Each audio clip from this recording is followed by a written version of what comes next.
إن الحمد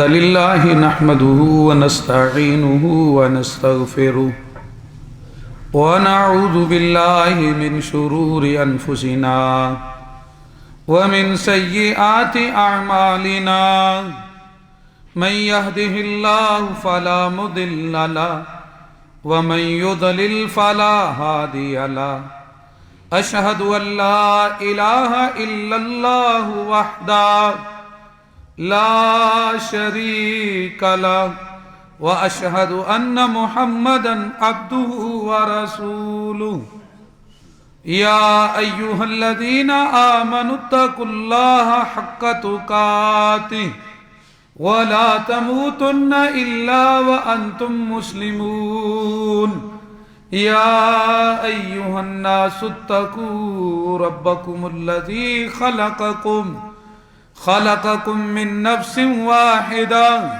وخلق منها زوجها وبث منهما رجالا كثيرا ونساء واتقوا الله الذي تساءلون به والأرحام إن الله كان عليكم رقيبا يا أيها الذين آمنوا اتقوا الله وقولوا قولا سديدا يصلح لكم أعمالكم ويغفر لكم ذنوبكم ومن يطع الله ورسوله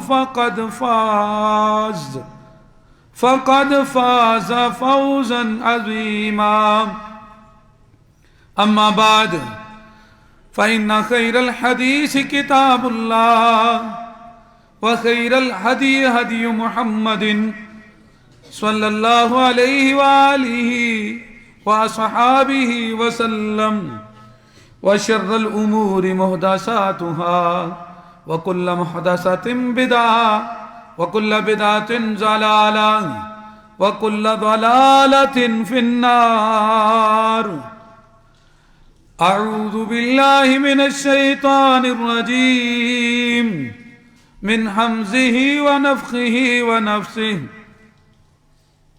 قال الله تبارك وتعالى في القرآن المجيد والفرقان الحميد أعوذ بالله من الشيطان الرجيم ومن يعمل من الصالحات من ذكر أو أنثى وهو مؤمن فأولئك يدخلون الجنة ولا يظلمون نقيرا. محترم بھائیوں، قابل احترام ساتھیوں، بزرگوں، عزیز طالب علموں، قابل احترام ماؤں بہنوں اور تمام معزز سامعین کرام، ہم اپنے پروردگار کا جتنا بھی شکر ادا کریں وہ کم ہے. اس کی نعمتوں کے مقابلے میں اور اس کی ذات بابرکت و اقدس اس کی اہل اور لائق ہے کہ اس کی تعریف کی جائے. اور اللہ کا بہت بڑا فضل کرم ہے کہ اس نے ہمیں مسلمان بنایا اور اپنے پیارے نبی کریم محمد الرسول اللہ صلی اللہ علیہ وسلم کی امت میں سے بنایا. محترم بھائیوں، آپ دیکھتے ہیں، غور کرتے ہیں کہ دن بدن معاشرہ تنزلی کی طرف جا رہا ہے، فتنے فساد کی طرف، بربادی کی طرف. جبکہ ہمارے اسلاف ہم سے پہلے جو تھے وہ ہم سے بہتر تھے، اعلیٰ تھے، عرفہ تھے. اس وقت اتنی درس گاہیں بھی نہیں تھی، یونیورسٹیز کالج بھی نہیں تھے.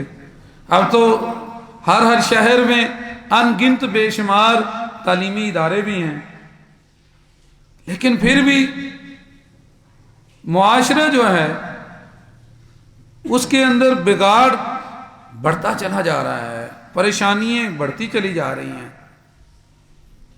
آخر کیا وجہ ہے کہ ہمارے اسلاف تو ہم سے بہت بہتر تھے اور ہم پستیوں کی طرف جا رہے ہیں۔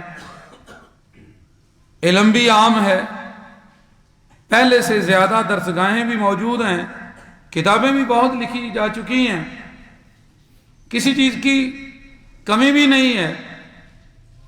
تو جب آپ غور کریں گے تو آپ دیکھیں گے ہمارے آباء و اجداد وہ علم حاصل کرتے تھے عمل کرنے کے لیے، خود کو بدلنے کے لیے، معاشرے کو بدلنے کے لیے، اور ہم علم حاصل کرتے ہیں معلومات اکٹھی کرنے کے لیے۔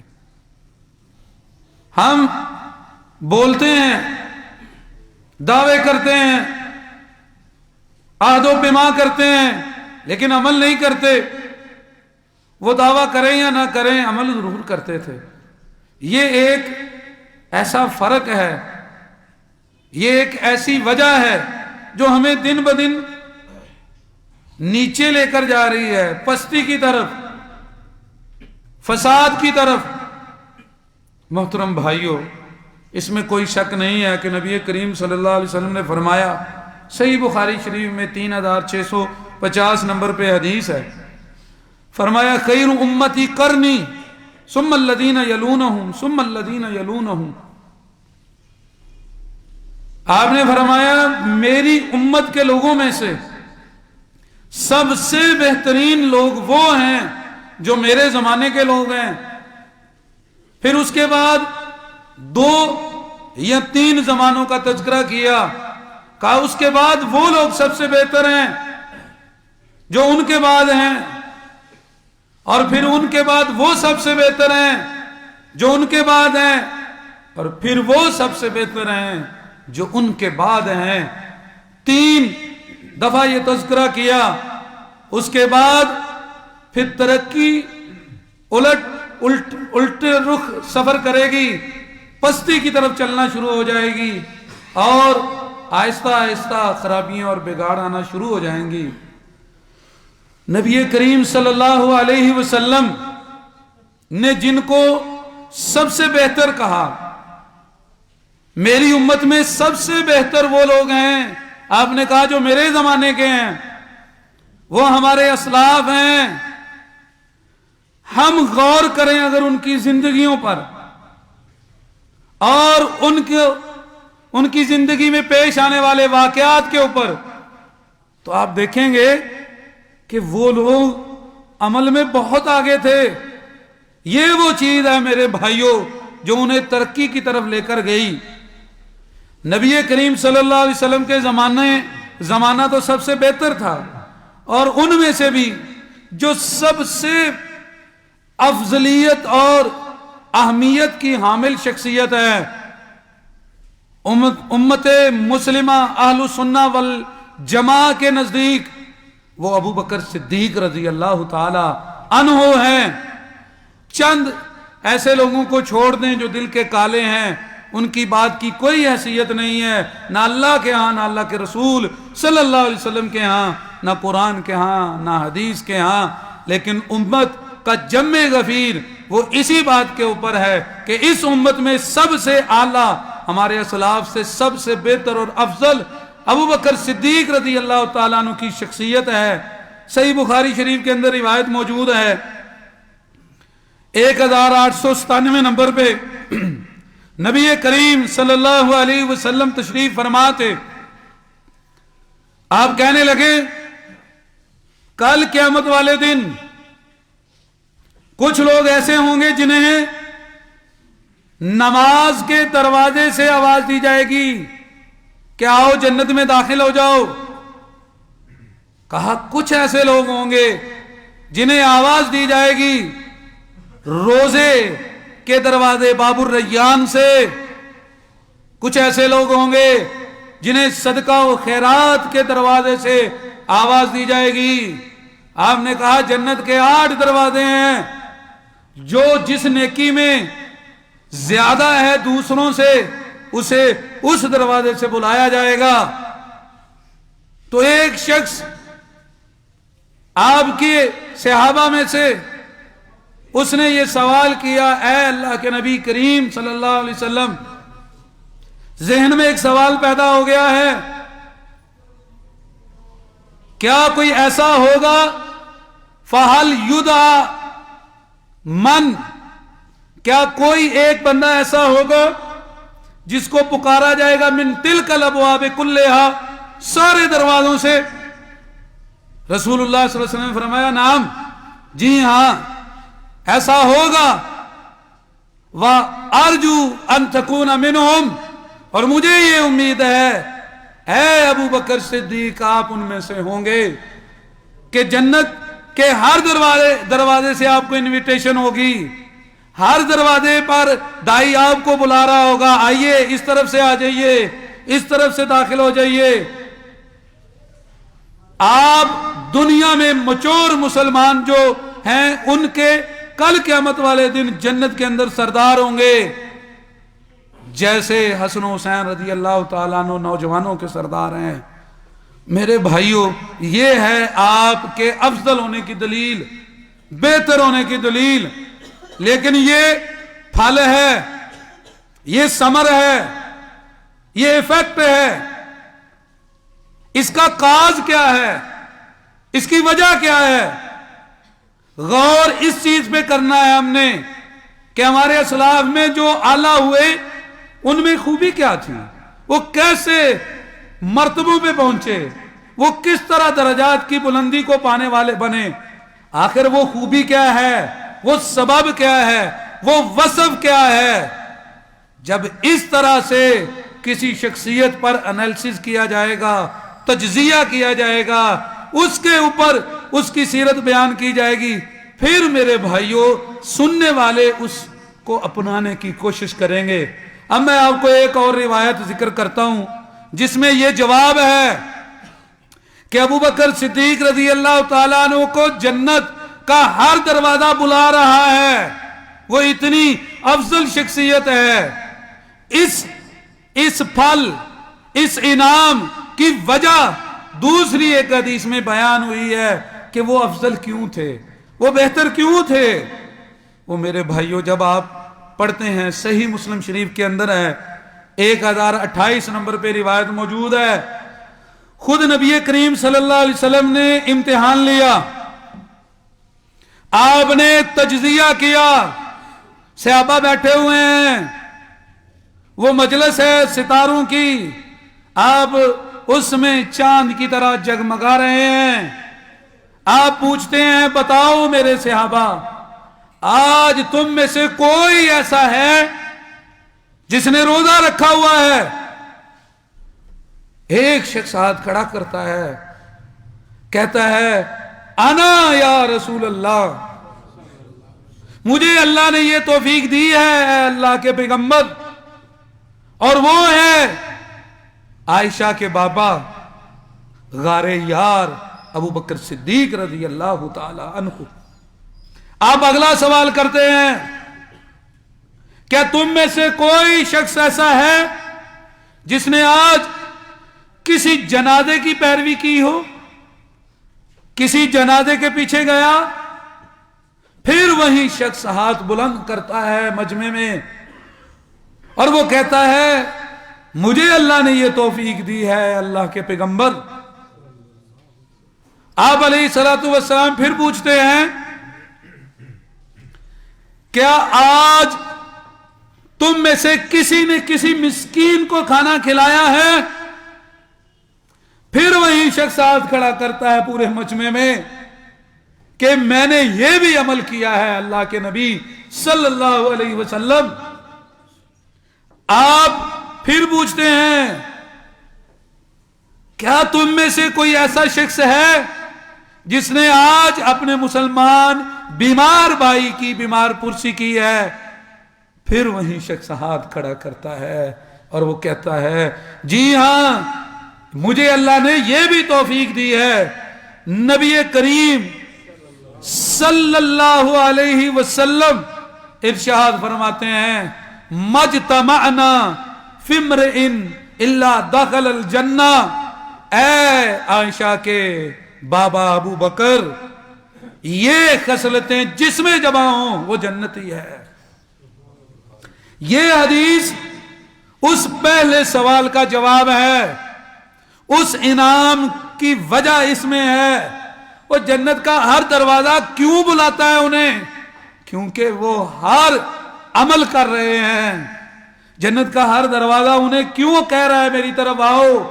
کیونکہ جب نبی کریم صلی اللہ علیہ وسلم پوچھ رہے ہیں بڑے مجمع کے اندر، فلاں نیکی کس نے کی، ہاتھ پھر اللہ کے نبی صلی اللہ علیہ وسلم کے اسی خلیل ابو بکر صدیق کا اٹھ رہا ہے، وہ پھر پوچھ رہے ہیں، پھر انہی کا ہاتھ اٹھ رہا ہے۔ یہ ہے وجہ میرے بھائیوں، وہ عمل کے ذریعے افضل تھے، وہ اعمال کو بجا لاتے تھے اور عمل میں سست نہیں تھے۔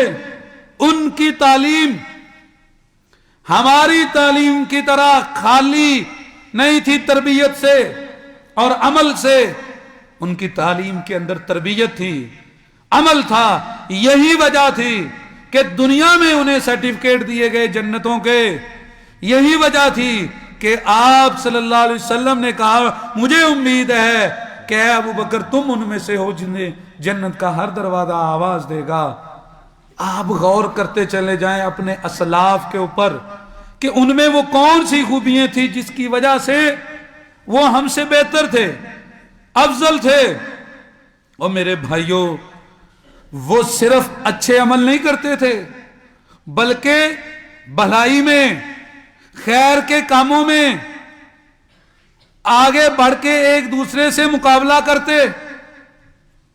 مسند احمد کے اندر روایت موجود ہے، اس امت کے سب سے افضل شخص ابو بکر صدیق رضی اللہ تعالیٰ عنہ کا واقعہ ہے۔ عمر رضی اللہ تعالیٰ عنہ فرماتے ہیں میں راتوں رات اندھیرا ابھی ہوا، مجلس ختم ہوئی نبی صلی اللہ علیہ وسلم کی، تو فوراً گیا عبداللہ بن مسعود رضی اللہ تعالیٰ عنہ کے دروازے پہ۔ انہوں نے دروازہ کھولا، کہا اس وقت اندھیرے میں آپ آئے ہیں، خیر تو ہے؟ صبح کا انتظار بھی نہیں کیا، کیا وجہ ہے؟ کہنے لگے میں آپ کو ایک خوشخبری دینے آیا ہوں۔ کہا کیا خوشخبری ہے؟ کہا خوشخبری یہ ہے کہ نبی کریم صلی اللہ علیہ وسلم فرما رہے ہیں اگر کسی نے قرآن سیکھنا ہو اس طرز پر جیسے وہ نازل ہوا ہے تو وہ عبداللہ بن مسعود رضی اللہ تعالیٰ عنہ سے سیکھ لے۔ تو میں یہ خوشخبری آپ کو سنانے آیا ہوں، سب سے پہلے کہیں ایسا نہ ہو کہ کوئی اور مجھ سے پہلے آپ تک پہنچ جائے۔ وہ مسکرانے لگے اور کہنے لگے آپ سے پہلے ابو بکر صدیق یہ خوشخبری مجھے دے گئے۔ اب عمر رضی اللہ تعالیٰ عنہ کہہ رہے ہیں اِن يفعل فَإِنَّهُ سَبَّاقٌ بِالْخَيْرَاتِ، اگر انہوں نے یہ کیا ہے تو وہ ہمیشہ نیک کاموں میں مقابلہ کرتے ہیں۔ یہ وصف ہے دوسرا، صرف نیک عمل بجا نہیں لانے بلکہ مقابلہ کس چیز میں؟ خیرات میں، بھلائی کے کاموں میں، اچھے اعمال میں مقابلہ ہے۔ اور پھر کہنے لگے مستبقنا خیرن قطو، کہہ رہے ہیں عمر رضی اللہ تعالیٰ عنہ مستبقنا خیرن قطو الا سبق الیہ ابو بکرن، ہم نے جب بھی کبھی مقابلہ کیا کسی نیک عمل کے اندر، اس مقابلے میں پہلی پوزیشن ابو بکر صدیق رضی اللہ تعالیٰ عنہ کی ہوتی۔ اسی روایت کے آخر میں یہ جملہ بتلا رہے ہیں یہ وجہ تھی، وہ امت میں سب سے افضل شخصیت ہے کیونکہ وہ خیر میں مقابلہ کر رہے ہیں۔ یہاں پہ پھر ہماری حالت الٹ ہے۔ اور میرے بھائیوں، جیسے ہمارا علم معلومات اکٹھی کرنے کے لیے ہے، عمل کے لیے نہیں، اسی طرح ہمارا مقابلہ کس میں ہے؟ گریڈ میں، سی جی پی میں 4 پوائنٹ حاصل کرنے ہیں، 3.9 سی جی پی ہے میری، میں نے A+ گریڈ حاصل کرنا ہے، میں نے B گریڈ سے نیچے نہیں جانا۔ ہمارا مقابلہ نمبرنگ میں ہے، ہمارا مقابلہ کاؤنٹنگ اور تعداد میں ہے، ان کا مقابلہ عمل کی دنیا میں تھا۔ اس لیے وہ پھر افضل بن گئے، ہم پھر پیچھے رہ گئے۔ ہمارے ہاں کیا چیز دیکھی جاتی ہے؟ نمبر کتنے ہیں، مہارت ہے یا نہیں، سکلز اس کی ہے یا نہیں، کام کر سکتا ہے کہ نہیں۔ ہم نے دیکھنی ہے سی جی بی، ہم نے دیکھنی ہے زیادہ سے زیادہ کیا، گریٹ نمبرنگ، اور وہ کیا کر رہے ہیں مقابلہ اعمال میں۔ مجھے بتائیے، سکول کالجز یونیورسٹیز کی بات نہیں کرتا، مدارس میں نمبر کے اوپر پوزیشن ہوتی ہے۔ کیا یہ مقابلہ ہوتا ہے کہ پورا سال پہلی صف کس نے نہیں چھوڑی اس طالب علم کو انعام دیا جائے گا، رمضان المبارک کے روزے کس نے رکھے اس کو انعام دیا جائے گا۔ جیسے اللہ کے نبی صلی اللہ علیہ وسلم سوال کر رہے ہیں، 4 سوال کیے ہیں اصحاب کے مجمع سے۔ پہلا حقوق اللہ کے متعلق ہے، عبادات کے متعلق کہ آج روزہ کس نے رکھا ہے۔ اگلے 3 سوال معاملات کے متعلق، حقوق العباد کے متعلق، وہ حقوق اللہ کے متعلق، عبادات کے متعلق، یہ معاملات اور حقوق العباد کے متعلق 3 سوال۔ حتیٰ کہ فوت ہونے والے مسلمان کے حق کے بارے میں پوچھا، اس کے جنازے کے پیچھے کون گیا؟ زندہ رہنے والے کی بیمار پرسی کرنے کے بارے میں پوچھا، اور مسکین کو کھانے کھلانے کے بارے میں پوچھا۔ یہ 3 سوال کر رہے ہیں کون؟ رسول اللہ صلی اللہ علیہ وسلم، اور اس کے اوپر ٹکٹ باندھ رہے ہیں، آپ بانٹ رہے ہیں جنت کا۔ یہ تھی تربیت نبی کریم صلی اللہ علیہ وسلم، آپ کا انداز یہ تھا۔ 2-3 ہفتے صفہ میں جس نے لگا لیے وہ اپنے علاقے کا راہبر مرشد بن جاتا۔ ہمارے ہاں ڈگریاں ہاتھوں میں ہیں لیکن حالت پھر بھی آپ کے سامنے ہے، آپ کو پتا ہے۔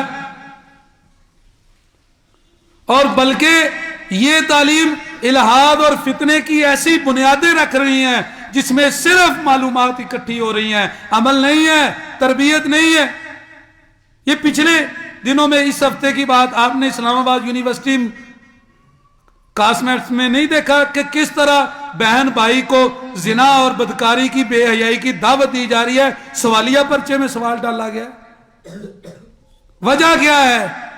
جب یہی تڑپ ہے کہ بس ہم نے معلومات اکٹھی کرنی ہے، اور یہ فکر ہی نہیں کہ ہم نے یہ جو پروڈکٹ تیار کی ہے طلبہ کی، انہوں نے معاشرے کی تربیت کرنی ہے، یہ فکر کوئی نہیں۔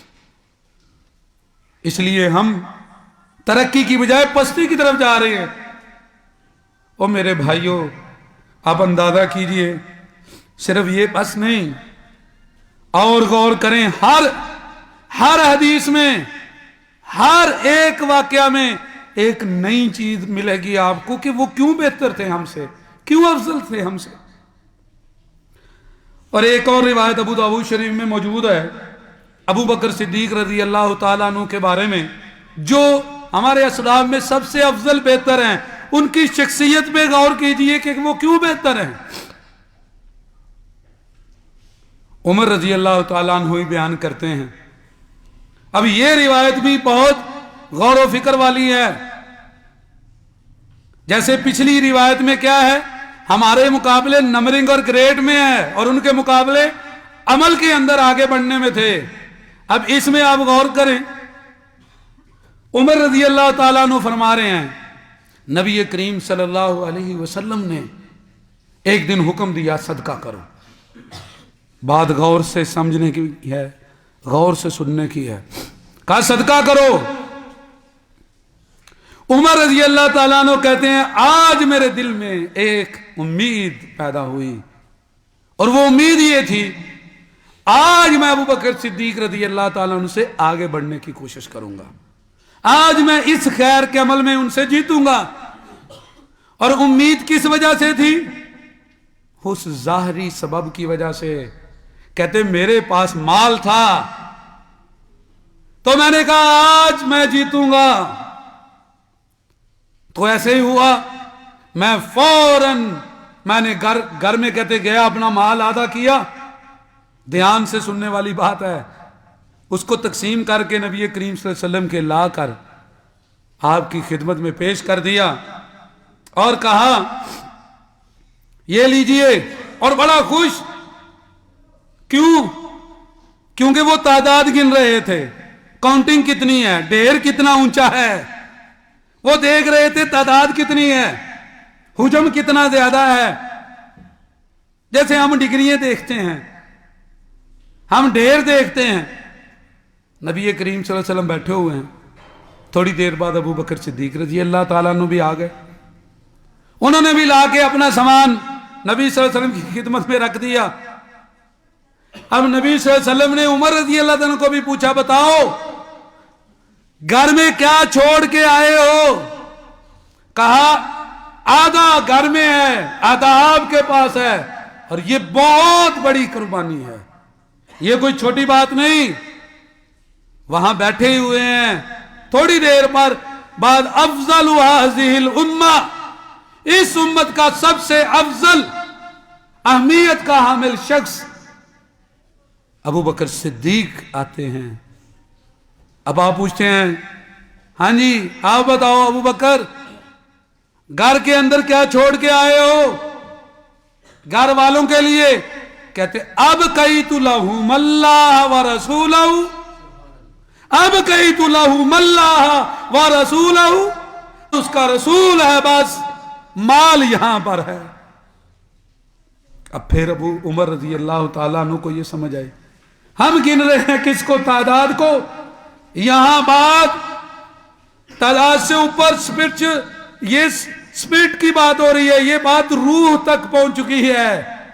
اب یہ روحانی جو ہے نا وہ درجوں کی باتیں ہیں، یہ ظاہری مادے کا مقابلہ تو ہے ہی نہیں، یہ تو پیسے کا مقابلہ نہیں، تعداد کا مقابلہ نہیں، یہ تو ادھر سے مقابلہ ہو رہا ہے.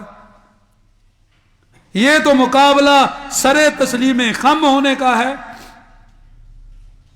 تو پھر وہ کہتے ہیں عمر رضی اللہ تعالی عنہ کہتے ہیں لا اسابقک الی شیء ابدا، آج میں عمر اس نتیجے پہ پہنچ گیا ہوں، اے ابو بکر صدیق میں آپ سے کبھی نہیں جیت سکتا. لا اسابقک ابدا، کبھی نہیں، میں آپ سے مقابلہ نہیں کر سکتا. کیونکہ آپ مقابلے کو صرف مادے پہ قید نہیں کر رہے، میٹیریل پہ. او واللہ میری بات کو اگر آپ غور کریں، مادہ مقابلہ کس کا ہے؟ مال جمع کروانے کا. جیتا وہ ہے جس کے پاس مال کم ہے، ہارا وہ ہے جو مال زیادہ لایا ہے. مقابلہ مال جمع کروانے کا ہے. اور جیتا کون؟ جس کا مال تھوڑا ہے. اور ہارا کون؟ جو مال زیادہ لایا ہے. اس لیے کہ میرے بھائیوں وہ اپنے پاس موجود سب لے آئے، انہوں نے آدھا کیا، انہوں نے کچھ نہ چھوڑا. وہاں تعداد نہیں گنی جاتی، وہاں ڈھیر نہیں دیکھے جاتے. تم نے ایک کھجور کا ٹکڑا صدقہ کیا ہے، وہ پروردگار اسے پال کے گھوڑے کے بچڑے کی طرح کرے گا، وہ تمہارے صدقے کو لے کر بہت پہاڑ جتنا بڑا کر دے گا. اس کے ہاں یہ چیز نہیں دیکھی جاتی کہ میٹیریل کتنا لگا ہے، اس کے ہاں یہ ہے یہ اندر سے کام کر رہا ہے کہ نہیں، لیول کتنا ہے. تو ابھی ادھر لیول آدھا تھا، یہاں لیول پورا ہو چکا ہے. ان کو اب مادے کی تمنا نہیں ہے، ان کو صرف کیا چاہیے؟ اللہ اور اس کا رسول، بس.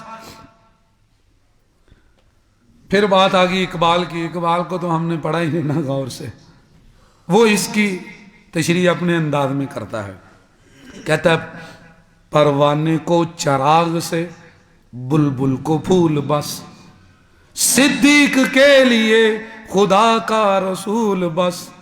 یہ ایک شعر اگر آپ اس پہ غور کریں، یہاں پہ وہ پورا کنکلوژن ذکر کر رہا ہے اقبال کہ دیکھو پروانے کو چراغ سے، اسے نہیں پتا کہ میں نے یہاں جل مرنا ہے، لیکن اسے عشق ہے، محبت ہے، شمع کے اوپر وہ جل مرتا ہے.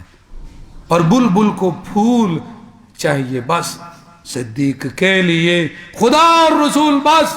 اب قیت لہم اللہ ورسولہ. سوال کیا ہے؟ گھر میں کیا چھوڑ کے آئے ہو؟ آپ مال کے بارے میں پوچھ رہے ہیں. یہ تو پوچھ ہی نہیں رہے محبت کیا ہے، لیکن وہ اس کو مال سمجھ رہے ہیں. ابو بکر صدیق کہہ رہے ہیں گھر میں جو ہے اس جس سے ہم مالا مال ہیں وہ اصل مال کا ہے اللہ اور اس کا رسول، وہ بس ہے. نبی کریم صلی اللہ علیہ وسلم ان کی تربیت کیا کرتے تھے اس پر. آپ مال تقسیم کر رہے، بانٹ دیا قریش کے اندر. انصار کچھ ابھی بیٹھے ہیں پریشان چہرے دیکھے ان کے. کہا کیا تم خوش نہیں ہو کہ لوگ درہم و دینار لے جائیں اور آپ اپنے گھر میں اللہ اور اس کے رسول کو لے جاؤ، میں تمہارے ساتھ چلتا ہوں. وہ خوش ہو گئے. ایک طرف سونا بانٹا جا رہا ہے اور درہم و دینار بانٹے جا رہے ہیں، اور ایک طرف محمد رسول اللہ صلی اللہ علیہ وسلم کہتے ہیں اگر میں تمہارے ساتھ چلا جاؤں کیا تمہیں خوشی نہیں کہ انہیں مال دے دوں اور تمہارے پاس میں آ جاؤں. ابو بکر صدیق کی تربیت وہاں پہنچ چکی ہے. اب وہ اس میٹیریل سے آزاد روح ہو چکی ہے اور وہ حقیقت میں سمجھ رہے ہیں کہ یہ مقابلے کہاں ہو رہے ہیں، یہ مسابقہ کیا ہے. اس لیے وہ افضل ہیں، وہ سب سے بہتر ہیں. پر افسوس ہے ان لوگوں پر، واللہ افسوس ہے ان لوگوں پر جو ابو بکر و عمر پر عیب لگاتے ہیں، جو نبی کے اصحاب پر عیب لگاتے ہیں. واللہ یہ بہت بری بات ہے. اللہ تعالیٰ کے قرآن کو پڑھیے. دعویٰ کرتے ہیں کہ ہم قرآن کو اپنی سب سے بڑی کتاب سمجھتے ہیں، تو پھر سورہ الحدید آیت نمبر 10 قرآن اٹھائیں. اللہ تعالیٰ فرما رہے ہیں لا یستوی منکم من انفق من قبل الفتح وقاتل. اللہ تعالیٰ کہہ رہے ہیں کہ میرے نبی کے صحابہ میں وہ جو فتح مکہ سے پہلے عمل کرنے والے، جہاد کرنے والے، صدقہ خیرات کرنے والے، وہ اور فتح مکہ کے بعد والے وہ برابر نہیں ہو سکتے. چہ جائے کہ تم ان کے اوپر عیب لگاؤ اور انہیں باتیں کرو. رب تو کہہ رہے ہیں کہ وہ جو پہلے میرے نبی کے یار ہیں فتح مکہ سے، بعد آنے والے صحابہ ان کی منزلت پہ نہیں پہنچ سکتے، اور تم زبان درازی کرتے ہو. میں اتنی بات کہتا ہوں یہاں منبر پہ، اے پروردگارا تو جانتا ہے حق کیا ہے. ہم اتنا کہتے ہیں جو دشمن ہیں ابو بکر و عمر کے تو انہیں وہاں نہ رکھنا جہاں ابو بکر و عمر ہوں گے. وہ جنت کے سردار ہیں، جو دشمن ہیں ان کے ان کو تو اس جگہ میں نہ رکھ، ان کو ابو بکر و عمر کے دشمنوں کے ساتھ جمع کر دینا. کل کو کیا بنے گا تمہارا؟ تو میرے بھائیو یہ ہماری امت کے افضل ترین ہیں، اور ان کی افضلیت کس وجہ سے ہے آپ اندازہ کیجئے. عمل میں آگے ہیں.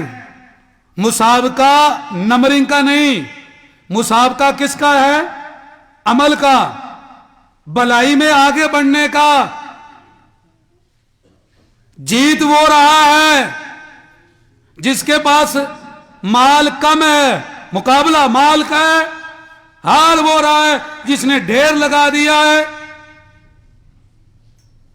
اس لیے وہ افضل تھے. نبی کریم صلی اللہ علیہ وسلم نے ان کی اس نہج کے اوپر تربیت کی ہوئی تھی کہ علم آ جائے سمینا واتا نہ کرنا ہے، معلومات اکٹھی نہیں کرنی، بڑی بڑی ڈگریاں جمع کر کے بیٹھنا نہیں، بلکہ علم آ گیا تو عمل کر کے دکھانا ہے. اس نہج پہ ان کی تربیت کی. اللہ تعالیٰ نے قرآن پاک کے اندر جب یہ اتارا، یہ آیت نازل ہوئی، غور سے سنیے آپ نے تربیت کیسے کی، وہ کیوں افضل بنے. اللہ تعالیٰ نے فرمایا للہ ما فی السماوات وما فی الارض وان تبدوا ما فی انفسکم او تخفوا یحاسبکم بہ اللہ فیغفر لمن یشاء ویعذب من یشاء. اللہ تعالیٰ نے یہ آیت اتاری قرآن پاک میں. زمین آسمان کی ملکیت اللہ کے پاس ہے. جو تم ظاہر کرو گے اپنے نفسوں میں اسے بھی وہ جانتا ہے جو چھپاؤ گے اسے بھی، جو تمہارے اندر ظاہر ہے پوشیدہ ہے اس پر بھی تمہیں وہ عذاب دے گا، چاہے تو معاف کر دے۔ جب یہ آیت آئی، توجہ کریے، جب یہ آیت آئی اب اسے پورے غور سے سمجھیے۔